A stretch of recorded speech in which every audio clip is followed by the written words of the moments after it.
Welcome to the Awakening Podcast. Find all our episodes on awakeningpodcast.org.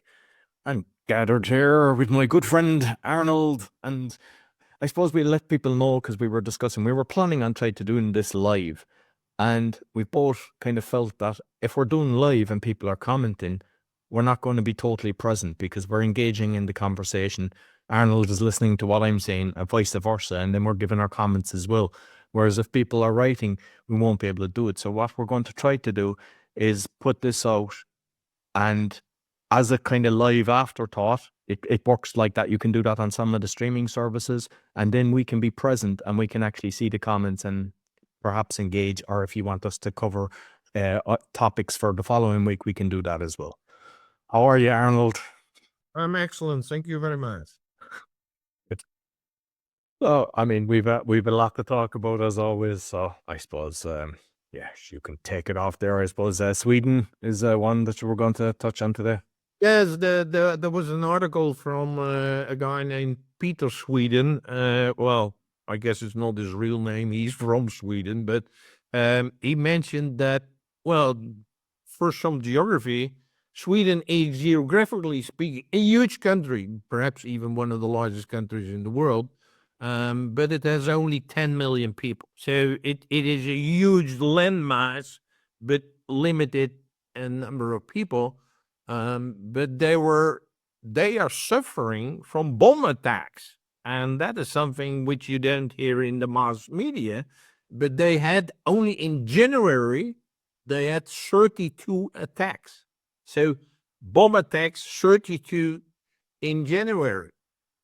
Now you might say, what is 32? But see that, number one, there are not many people there. So that is a huge impact. Over 2023, they had 300 bomb attacks. 300 bomb attacks. That's almost one a day. In a very population-wise a small country. He calculated that if the same thing would be happening to the US, it would be 9,500. 9,500 bombings. Then people would be talking about it, I guess. Yeah? So for some reason or why, whatever, it's not. But if you live there, that is huge. Yeah? And Sweden used to be very safe, but they opened their borders. And I don't know, like people are afraid to go into town and everything because they're being attacked. There's a lot of raping going on and murders. And I wasn't even aware of the bombings. Like, but that's the danger of bringing people into the country that aren't there to actually work and integrate with the country. Yeah, there are even neighborhoods within Stockholm, which is the capital, where Swedish people don't go. Because it's totally unsafe. Yeah. And not only in Stockholm, I know a person in Malmö, which is one of the largest cities there, same story. Yeah? So they look like occupied country. So it's pretty big. There was a thing I saw during the week. These cars that drive themselves, and the guy was inside in it. He was going to the airport, and the car just started going around in circles. And he was like freaking out, I'm going to miss my flight. And he'd getting onto the help desk, and they were like, they couldn't really resolve it. He was still going around in circles. But that's the danger. He couldn't stop it. He couldn't stop it. No, he was in the passenger seat. There's nobody driving the car, and it's just going around in circles. Well, the computer's driving the car. But like there was even a movie not so long ago, I forget, In the Days or something. I forget what it was, but it was like all the Teslas crashing and going in. And like I was even talking to a friend of mine that when I hired a car in Spain, it was a Jeep, and it would auto-correct on the lanes. And each time it would give you a jerk. And I was like, it was dangerous. And a friend of mine, he said the exact same. He hates it as well.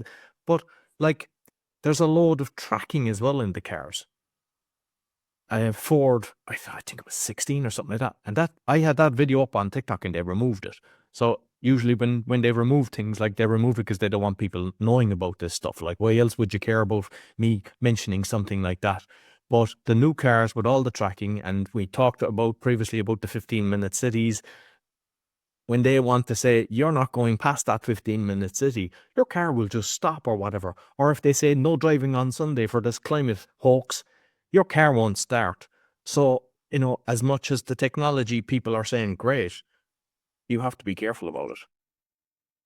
Absolutely. And it's like missing your plane and sitting in your car and I would go berserk. Yes, it was like, yeah. Yeah, no, it's scary. Okay. We usually touch on the AI. It's one of your favorites. Yeah, well, and kind of unfortunately, I trying to keep track a little bit more than I used to because it impacting everything we do. I listened to a podcast called Your Undivided Attention. There's some of the folks there are behind the documentary called Social Dilemma, which I guess most people have seen. And in this latest podcast, they were talking about one of some of the key things happening in AI, and the two things I would like to mention. One is that all these big AI companies, they have laboratories, so there are AI labs, and where they are mostly working on now is that the AI can code, read, program. So that means that AI no longer needs people to program something or to change something. They can code themselves.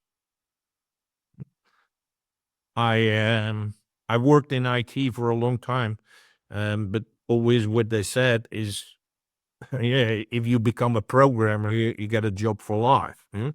There was there was even a time in the Netherlands where there was such a shortage of programmers. Like they advertised, like if you come today, you will get a car and you get a holiday, whatever. If you come working with us as a programmer. Now AI coding is already there, but it's very fast improving. So that's one thing. The other thing, which okay, I don't have much hair, but really my hair went up, is like AI as a new species. Yes, you heard that right. AI as a new species.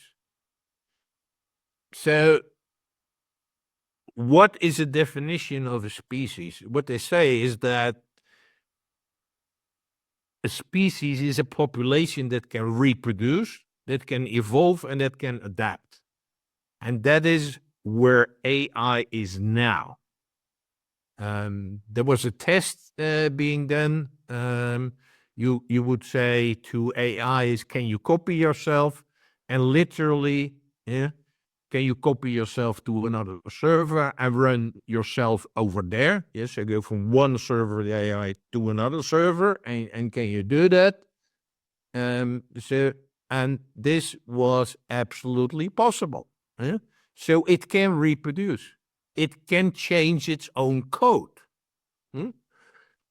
And it can modify itself. It can think because now a lot of these AIs are embedded with reasoning. And I'm using a tool, what basically one of the only tools I'm using called Perplexity. You see when you ask a question, the reasoning on my screen. I started like, the client is asking this, so perhaps I should answer this, and I should check this, and I should check this. So your reasoning thing, which happens in yourself when someone asks you a difficult question or something you don't know, you're like, oh, I have to do this, I have to do this, then I have to check that, then I have to compare with it. That is what you see on your screen. So that is the AI, which is reasoning. Totally incredible if you look at that. So it can think, it can adopt. So that means we have a new species called AI. Yeah. And some of the stuff, where we later will discuss a robot driven by AI, but this is really something like, I think it perhaps already there, but it's really possible that the AI doesn't need us anymore. Yeah, so it's something next to people and animals, I guess, or humans, and then we have AI. So you might say, Arnold, you're talking about science fiction or 10, 20, 30 years. No, this is now. This is already available. So really amazing. We've touched on, like, say, taxi drivers, people working in the supermarket, truck drivers and everything, the jobs that'll be lost. But I don't think people are talking about programmers. And there's a friend of mine, he's just a genius. Like when we were 13, he had a ZX81. He was writing programs on it. And he's like top level. He worked in Apple and he's working with another company now, but like really, and he started getting into AI because he said, my job will be gone in 2 years. He said, I thought before it would be 5, but he said 2. And this was like a year ago he was telling me this. So he knew. And the other thing is, I've another friend, she actually finds like a head recruiter. They're very well paid, a lot of them. And like we're talking 100K, 200K, even more. When they're replaced, a lot of them are used to having that kind of money and they will never find a job. It will be, how are they going to find a job actually to get that kind of salary? It's going to be very difficult for them as well. And like, so as you mentioned, a lot of people got into this thinking I have a job for life. Yeah. So if you're programming the AI, but eventually like it's going to be programming itself. There's so many jobs that are going to disappear, but I think they're going to feel the pain because yeah, like a taxi driver or a truck driver, they're not paid as much. But when you're used to making say 200 grand a year, you have a 200 grand, and usually people have a higher lifestyle because they're using credit cards and things like that and massive debt. They'll really feel the pain. Well, basically everybody is. It's not that people always think like people with a salary of 200K. Wow, that's huge. I wish I have that. But what they forget is that people adopt their lifestyle to their income. Yeah. So they get more expensive cars, they get a more expensive house, they buy more expensive clothes, they, well, maybe got a mistress, and yes, so everything around that, that costs more money. So they're also in debt because, well, now they wanted to have a swimming pool in the backyard. It's like, it's not like, oh, they got enough money. Yeah, if they would maintain their previous lifestyle, but people automatically adopt their lifestyle. So there's one that we're hearing about now is the Nora virus. And yeah, I mean, they're a lot of the people that were pushing the previous pandemic, they're kind of saying, oh, the next one is going to come.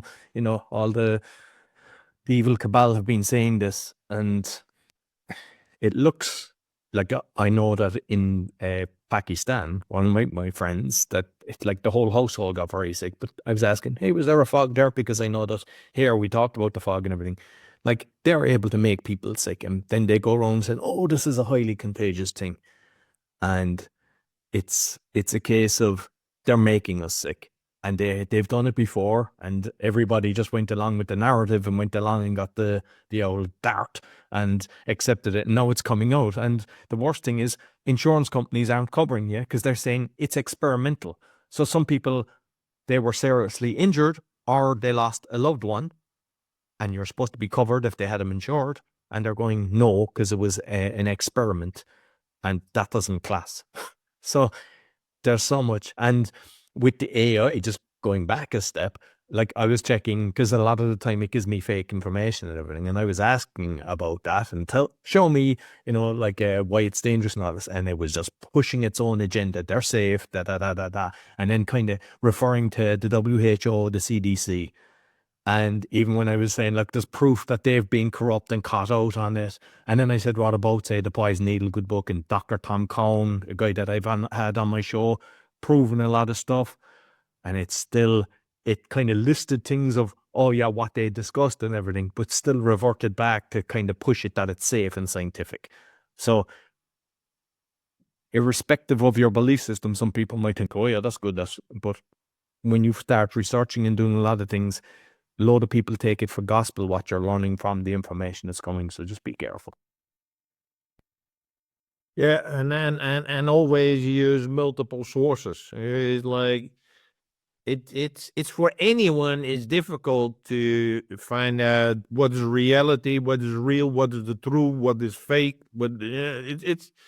It's extremely difficult, it's no longer like it's on the 8 o'clock news, so that's the way it is, or it's your state media like BBC, NOS in the Netherlands. It's like they're telling the truth. No, maybe parts of it, but you, I wouldn't bet one dime on it. It's really really important to find different sources, different people, different experiences, different evidence. And I know, like, because there's nothing we can trust, but based on a CIA document that you kind of, I think that would lead into this. It's an interesting one. Yeah, actually it was on a podcast called Third Eye Drops. Really, really recommend it. It's not an easy one, but it talked about the Gateway Project. The Gateway Project is a document which has become declassified because it's a document from 1983, so it has been classified, and well, I don't know how long ago it has become what they call declassified, which means you and I can read it. I will put a link in the show notes. What is that document? Why is this CIA about? Looking into things like consciousness, remote viewing, psychic spying, ESP. ESP means extrasensory perception, enhanced learning, psi phenomena. That is what that document has been researching. And I can connect it with two things. Well, one thing I mentioned a few episodes ago, that instead of having 5 senses, we have 12 senses. So a lot of the CIA folks were investigating, like, what are these other senses, and can we sense things about outside of our body, outside of maybe even our dimension. And that is what they charged, well, some kind, I think a general, only a lieutenant colonel, about to do, because they found something, a real experience by a man named Bob Monroe. Bob Monroe is the first, well, at least as that we know, a human being who had out of body experiences. So he had experience where literally he left his body and had experiences outside of this dimension. He even talked with people. He had all kinds of experiences. But he was a civilian, yeah, so he had those things, and he was talking about that. So that triggered the CIA to investigate it, because based on what he did it was based on brain hemisphere synchronization. Well, Bob Monroe calls it hemisync, which means syncing your left, synchronizing your left and your right hemisphere. And that's when he get into that state, and he got out of body, and he got all kinds of things. By the way, you might think this is abracadabra, but Bob Monroe wrote a book about it. He's deceased already for quite a while. But the Monroe Institute exists, and you can follow trainings there. And the guy who's running the podcast, The Third Eye Drop, he tried out for himself. He was like, I want to experience this out-of-body experience. And he was very, very skeptical, but it worked. He had the experience. And he said, what you can do is your consciousness can transcend space and time, which means there is no time. You can go to other locations. You can escape the physical matrix. You can tap into your consciousness outside of the hologram. I mentioned before in some of our shows that we're basically living in a simulated reality in a hologram, but you can go beyond that. Yeah, and you can even, like, not be in your body anymore, but still have experiences and then come back into your body. So that is the Gateway project.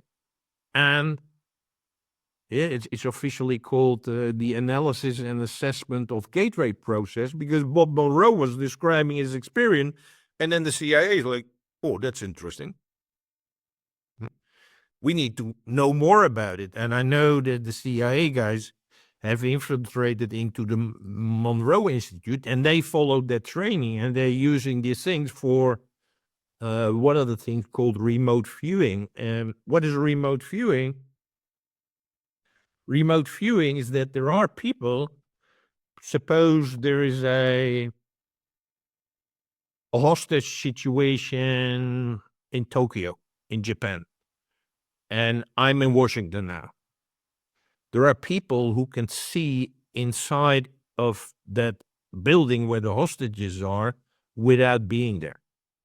So they can literally leave their body and view is like, no, there's 3 hostage takers, there are 12 people taken hostage, there's 2 windows, there's 1 door. These people can see that. That's called remote viewing. That is not sci-fi, that is reality. And again, you can research it. You can say, oh, Arnold, that's BS. No, you can research it. There are interviews with guys who have done it and how it worked, whatever. So the interesting thing is that means that the government, the military, is recognizing that not everything is material. That we can, that we can look at things outside of the physical. Whether you call it parapsychology or mystical or mythical, whatever, but it is real. It's again, it is not magic. It's really happening, and that connects to something else. So it connects to, well, a lot of these things we all can do, but we never been taught. Like I said a few shows ago, we get 12 senses and not 5. But we're not using these other 7. And so if you don't know that you have them, you don't use them. So start using them. And there is another show which I would highly recommend, and is been blowing up the charts. It's a podcast called The Telepathy Tapes.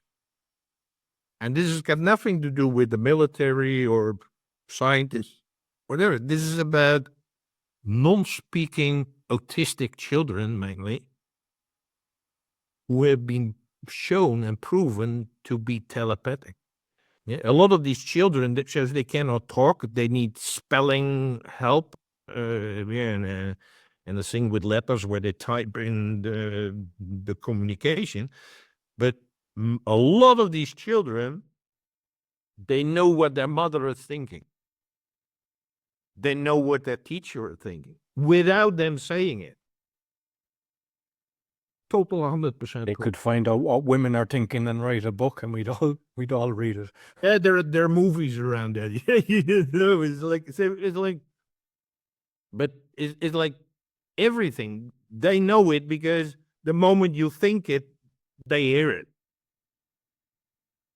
That's called the telepathy tapes. So all of these things, extrasensory perception, remote viewing, telepathy, it's real, folks. It is there. Yeah. And we need to step out of body consciousness, where we say, well, if I cannot touch it, if I cannot hold it in it, it's not true. It's not there. Well, forget about it. This is also part of reality. The remote viewing, because I like to travel, but I don't like the experience in the airports going through or being on a plane and everything. So, yeah, it'd be nice to go to Egypt and just be back home. Well, that's the thing with time machines, and I think we're, well, even with VR, virtual reality, we're already close to having that kind of experience. So the next one I want to touch is kind of post-Plandemic. Obviously a lot of mental health issues arise from that, but one of the things is because a lot of people, they might have been even in a relationship for 20 years, but they would never have spent so much time together because most of the countries were, you had to stay at home, work from home and everything. So there was a load of breakups. And what's actually happened to a lot because of the housing market being so crap and it's orchestrated, of course, or you BlackRock coming in buying everything because they can, and people then can't afford to buy a house. So you've got people living in the same house that are broke up, and it's just a horrible situation to have. And then especially if there's children involved, because there's usually hatred. Not people, very few can actually just respect each other and understand, okay, look, we've parted ways, we're no longer together, but let's respect each other. And usually it's just hatred, and that happens anyway when people are living in different houses. Most of the time they're just belittling each other, and just the kids are listening to this all the time. But can you imagine the situation when that's happening in the same house for years? Yeah, and that is everywhere. It's not just in Poland and Ireland. It's in Netherlands. It's everywhere, and it's also because there are no new houses built, or there's totally not affordable. Yeah, maybe get a couple of million. It's a different story, which most people don't have. So they're really stuck, and even later on, they're stuck with the children because if you finish your education and you want a job, there is no affordable housing available. So you got to stay living with your parents. So the children are not going to move out. So to create some space in the house, they're not. They're staying there. Well, speaking of houses, I think sometimes with the robots we could have some help. Yeah, you were looking at. A interesting, let's call it positive development that this week there was an announcement by a company called Figure, and Figure is developing humanoid robots, and they make pretty cool demonstrations in a video around it. Now they're demonstrating their, let's call it, operating system called the Helix. We'll post a link in the show notes.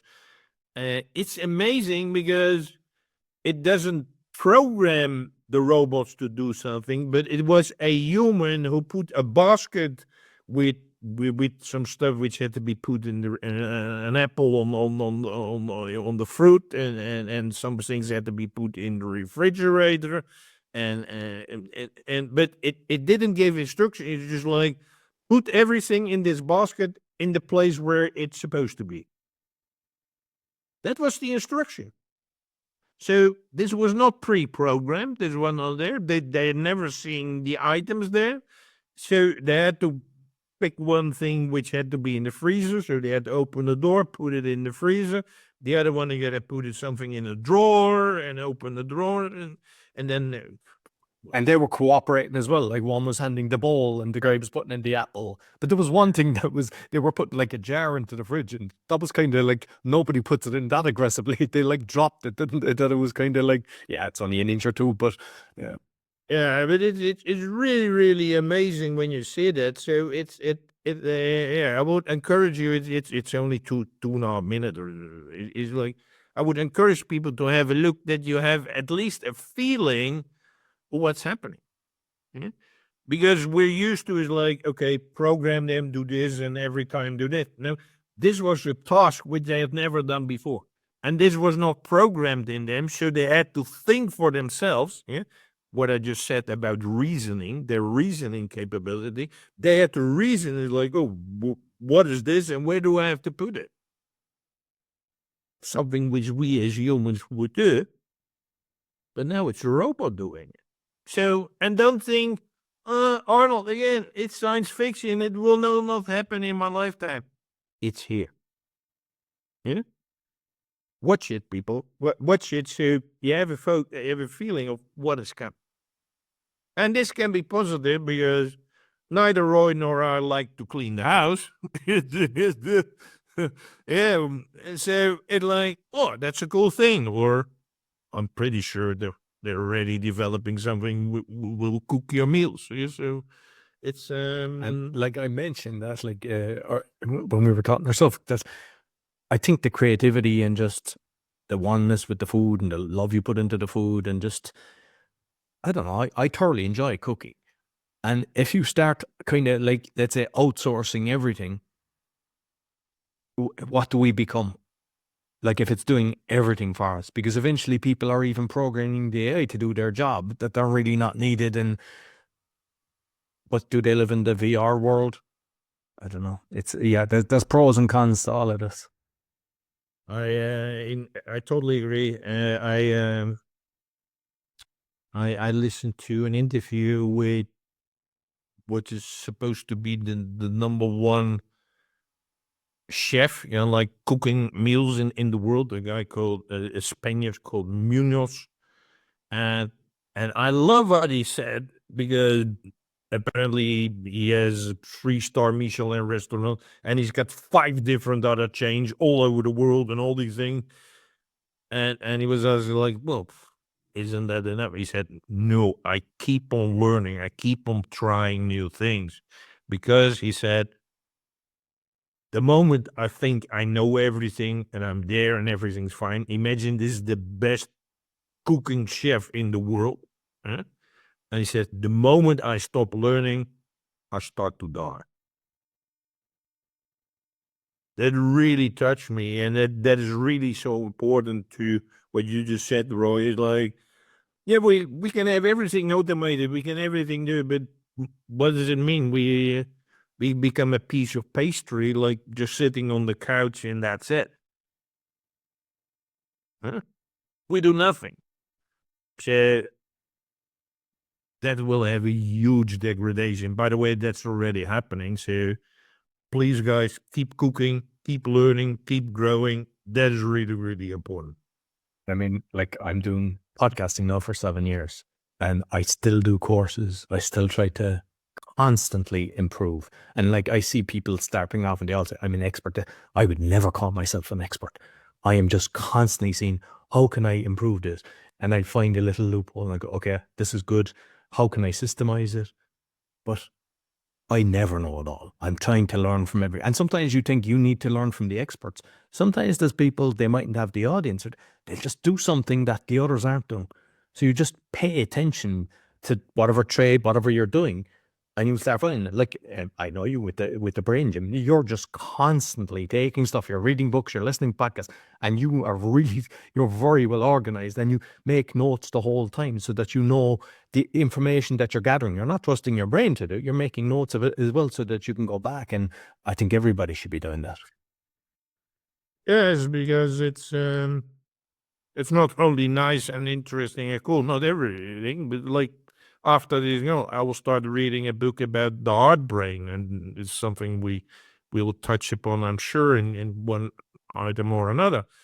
But I want to know more. I want to apply it to myself because a few years ago, I didn't even know we have a hard brain. So it's like, yeah, what is it? How does it work? How can I stimulate it? How can I use it in my life? And that makes life interesting. That makes life mirror. And at the same time, it makes me more healthy. It makes me more intelligent.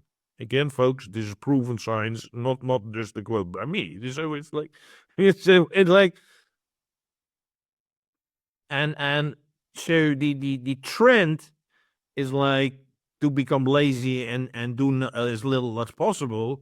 Whereas for our health, well-being, fulfillment, you need to go the other direction. So I know I touch a lot on kind of healthy different things. And I mentioned tea bags before, the microwaves and different things. So this one is like a play with words. It's like, are you dying to look beautiful? And mainly for the women, like the lipsticks, the mascara, and all that. And I actually had an interview, and it was in October the 12th, 2020, episode number 22, and Ginger King. So she was a chemist, and that was the lip balm, and she was exposing all that. So people can actually go back and listen to that. I'll put the link. I can share the link on it.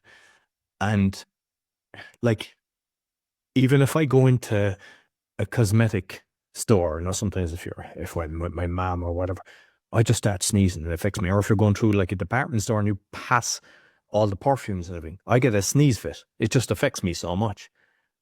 And there are so much toxins in these different things. And like parabens, used as preservatives. These mimic estrogen and may disrupt hormonal balance, with linking them to cancer. Formaldehyde found in mascara and eyeliners. Heavy metals, lead, arsenic, mercury, contained in products like eyeshadow and powders. Their lipstick, there's lead, petrochemicals. And the thing is, a lot of these companies, they write natural this. They can have 3% of something natural and they can put natural on it. There's so much trickery involved, and a lot of them are self-regulating. So what I say to the ladies, check everything you put on you. As if it says fragrance or something like that, like, investigate exactly what's in it, because the government isn't got your back. The companies, they make it look like, oh, this will make you look younger, anti-aging and all this. It's all a lie. And you need to really look at the ingredients for these different things. I highly recommend going back to that episode, because she's got the qualifications, and she's actually exposing a lot of, like, even the lip balm that you would think, oh, that'd be grand. No, there's so many different things, and it's going into your body. And I'm convinced a lot of the mental issues and everything are because of all the toxins that are going into our body.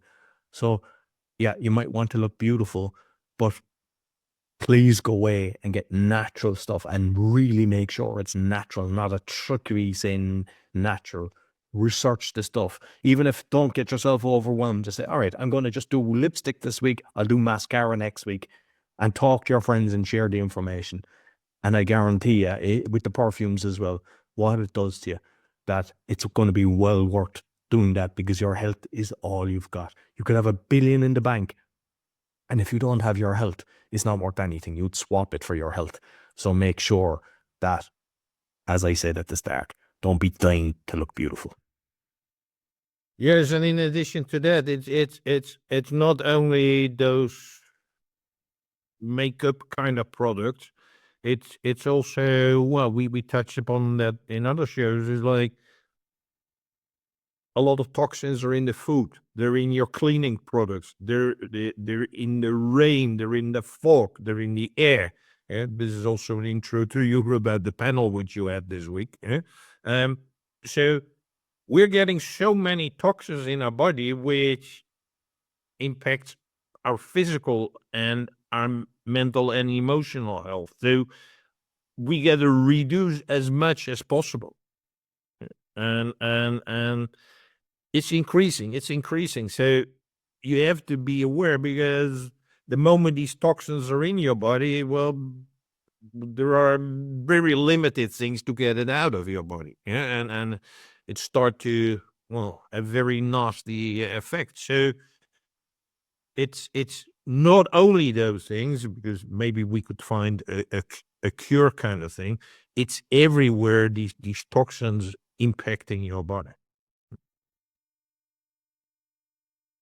We're going to talk about, well, you mentioned the show actually, because my plan was they were doing that live panel on last Wednesday, and I was Which panel for the guys who did the list last? So the Geo Engineering and Weather manipulation, and they were talking about the spider's web. So I had Christian Oish. I know you pronounce his name better. Oish. So I had him on the show, and he was talking about it. But this panel was actually going into so it's really scientific. It goes into detail, but near the end, they really talk on solutions and everything. Very good panel. It's 2 hours, but it's well worth doing it, because we are about trust the science and everything. And unfortunately, most science is paid for, and you get the results that they want. This is different. These guys are exposing stuff. They spent 22 months preparing this, and I mean, you've watched it, you've listened to it. It's worth it, because it's showing us what they're doing to us. Because a lot of people, oh, that's only contrails. That's and everything that you see, we know. But when you see something like this is proving our point that we've been talking about for years.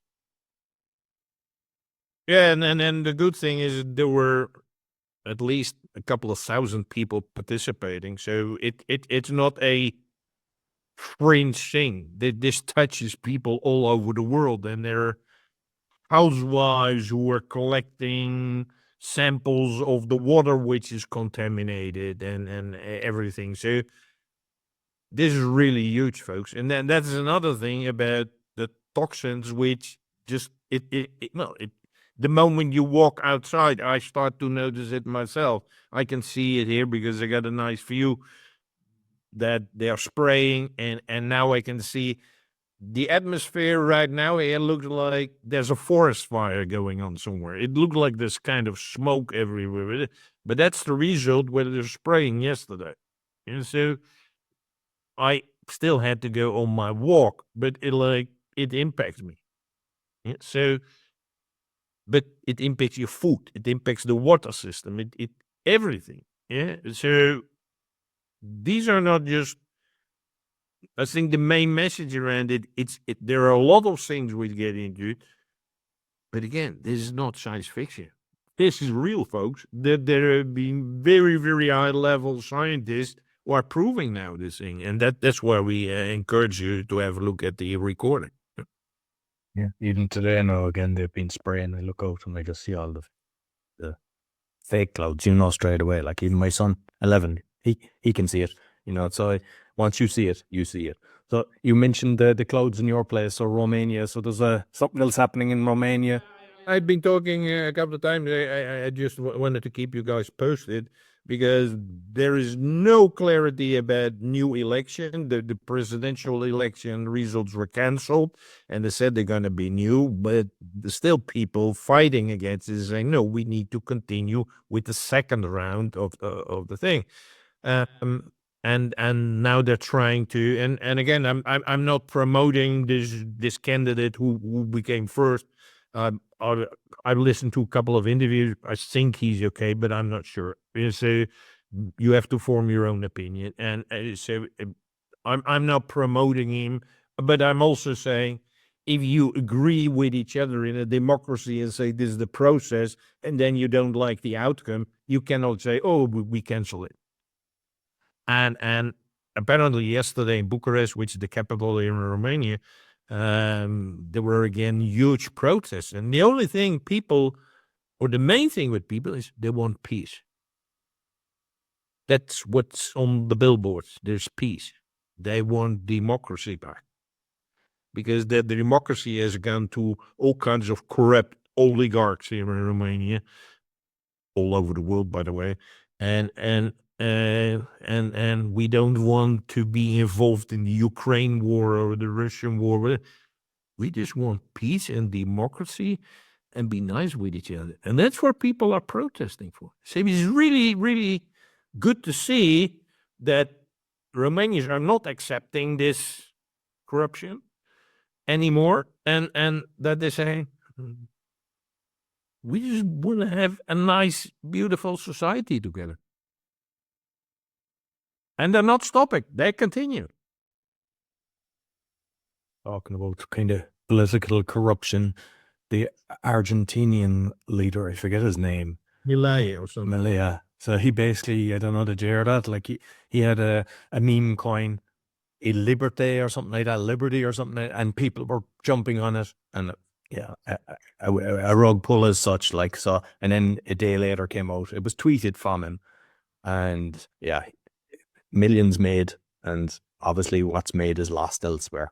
So you've got, the leader of the country pulling a scam off, and then he's going to meet Musk, throwing his arm around him, giving him a chainsaw because his marketing was about using a chainsaw and stuff like that. So just see who's connected to who and how the whole lot is, and I saw another one where Trump is kind of, the leader from the Pfizer's is there and basically saying, it's great to have him here, but the crowd started booing. So, the fact that he's actually saying, it's great to have it, just, yeah, they're doing a lot of good things with one hand and they're doing other stuff with the others. Just be careful of what's going on. Don't put too much trust into one people. And just finally, what I wanted to just touch on is something that annoys me. I mean, I never liked cigarettes, but the vaping kind of is for the last few years. And I remember even being in a restaurant meeting a few friends last year, and you weren't allowed vape inside it, but like we were upstairs. And next I just started choking and coughing. And yeah, somebody was vaping in the bathroom. And even if you're walking along, it's like the smoke just kind of stays there. So you get this nice fragrance. And, you know, like the kids like, oh, that's lovely and everything. It is as toxic as you get. It is so harmful. You see people, I was surprised actually, Netflix did a documentary about it, showing the dangers and how they've created it. There are so much chemicals in it. And the problem is, you've got all teenage kids, and like you've the likes of TikTok and everything promoting this, and people, I saw that it's like 1 in 5 high school kids are actually using these things. And if you, What? the vapes, yeah, 1 in So 5. many? Yeah, yeah. Well, And the problem is, it's kind of like the cool thing and everything. And usually when people were smoking, depending on their budget, they might have maybe 5 a day, 10, even 20. When you see someone who's vaping, they're just constantly, and I think it's an anxiety, because when they're walking, they're conscious that they're walking, they're conscious in group settings and everything. And it all comes down to breathing properly. And they think that they're getting relief from this because they're breathing in. But the problem is, there's so many toxins on it. You need to research it and look at it and the dangers of what they're causing. There's people, their lungs irreparable because of these things. So, one, don't allow it in the house. And I mean, I've had that issue with my own daughter. She's angry with me because she was just smoking it. And I think they're so dangerous, because it's bad enough when you're damaging your body, but people are doing it in front of their kids. They're smoking these things inside in the house with children. Like, they're damaging the brain, they're damaging their lungs, they're damaging themselves. And like, they should be banned. But unfortunately, same thing, we have to take self-control. And the other thing is, don't tolerate someone else going, oh, I don't want to rock the boat or whatever. Don't allow it. Don't be around somebody. You know, if, like, when it came out first, I remember Ryanair were allowing people to smoke them on the planes. Now, you're not even allowed to use them in the airport and everything. But realize how dangerous they are. you know what? That's another example of all of the stuff which we put in our body and we think it's okay. It's the opposite. So, guys, be careful. And what I like to say in my training, brain fitness, is like, live your own life. Don't do what other people expect you to do, or don't copy other people. No, live your own life. And the thing is, a lot of the times people are afraid to rock the boat. They don't want to kind of, you need to cut the ties at times. If it's emotionally affecting you or your health, you will never regret it. You'll actually be beneficial from it. So listen, Arnold, as always, thoroughly enjoyed it. They'll find you on braingym.fitness. They'll find the show on awakeningpodcast.org. They'll find everything about me, all the other podcasts and social media, etc. on roycollin.com. Until next week, take care.